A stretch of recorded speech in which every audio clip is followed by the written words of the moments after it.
Hello అండి, welcome back to my channel. ఈరోజు డాబా స్టైల్లో రమ్మ చికెన్ ఎలా చేసుకోవాలో చెప్తాను. నేను ఇక్కడ 1 కేజీ చికెన్ తీసుకున్నానండి.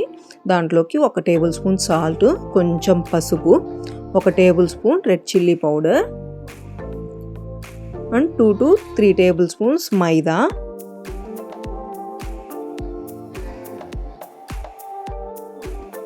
And 2 table spoons corn flour,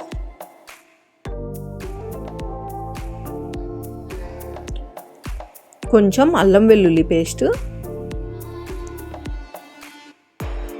and 1 egg beat చేసుకొని వేసుకోవాలి.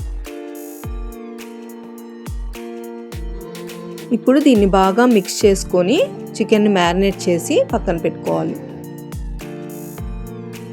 ఇలా మ్యారినేట్ చేసి పక్కన పెట్టుకోవాలి. ఇప్పుడు స్టవ్ వెలిగించి బాండలు పెడదాం. గ్రేవీకి రెడీ చేసుకోవాలి. దీనికి ఆయిల్ ఎక్కువ అవసరం లేదు. కొంచెం ఆయిల్లో ఒక 2 ఆనియన్స్ కట్ చేసి ఇలా ఫ్రై చేసుకోవాలి. ఇవి కొంచెం ఫ్రై అయ్యాక 1 టమాటోని ఇట్లా ముక్కలుగా కట్ చేసుకొని వేసుకోవాలి. ఇవి 2 కొంచెం ఫ్రై అయ్యాక ఒక 10 జీడిపప్పు పలుకులు వేసుకొని ఫ్రై చేసుకోవాలి. ఇప్పుడు ఒక 3 to 4 టేబుల్ స్పూన్స్ తెల్ల నువ్వులు వేసుకోవాలి. ఇవి ఫ్రై అయ్యాక మనం గ్రేవీ చేసుకోవాలండి వీటిని. దీంట్లో కొంచెం పసుపు, కారం, కొంచెం ఉప్పు అండ్ కొంచెం గరం మసాలా వేసుకోవాలి. వేసుకొని దీన్ని బాగా పేస్ట్ లాగా చేసుకోవాలి.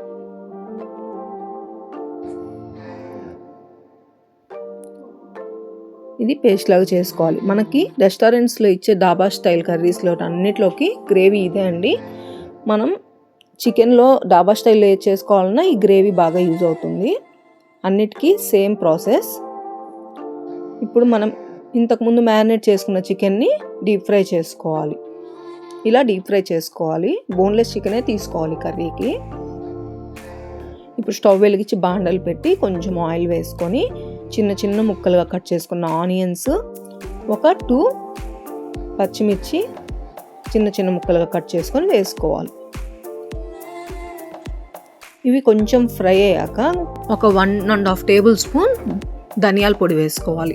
వేసుకొని బాగా మిక్స్ చేసుకోవాలి. ఇవి కొంచెం మిక్స్ చేశాక కసూరి మేతి వేసుకోవాలి. కొంచెం ఎక్కువే వేసుకోవాలండి, అప్పుడే టేస్ట్ బాగుంటుంది. ఇప్పుడు మనం ముందుగా రెడీ చేసుకున్న గ్రేవీ ఉంది కదా, అది దీంట్లో వేసుకొని బాగా మిక్స్ చేసుకోవాలి. గ్రేవీ మనకు కొంచెం ఎక్కువ కావాలంటే కొంచెం వాటర్ పోసుకోవచ్చు. ఇప్పుడు గ్రేవీ కొంచెం బాయిల్ అయ్యాక 1 టేబుల్ స్పూన్ కారం, కొంచెం పసుపు, సాల్ట్ కొంచెం వేసుకొని బాగా మిక్స్ చేసుకొని చూడండి ఎలా అయిందో. ఇప్పుడు కొంచెం చికెన్ మసాలా వేసుకోవాలండి. గరం మసాలా కూడా కొంచెం పడుతుంది. బాగా మిక్స్ చేసుకొని మనం ముందుగా ఫ్రై చేసుకున్న చికెన్ పీసెస్ దీంట్లో వేసి బాగా మిక్స్ చేసుకోవాలి.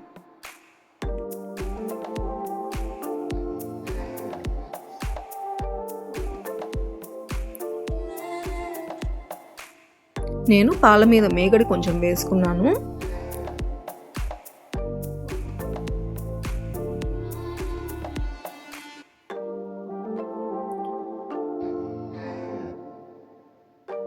కొంచెంసేపు ఇలాగే మనం తిప్పుకుంటూ ఉండాలి కర్రీని.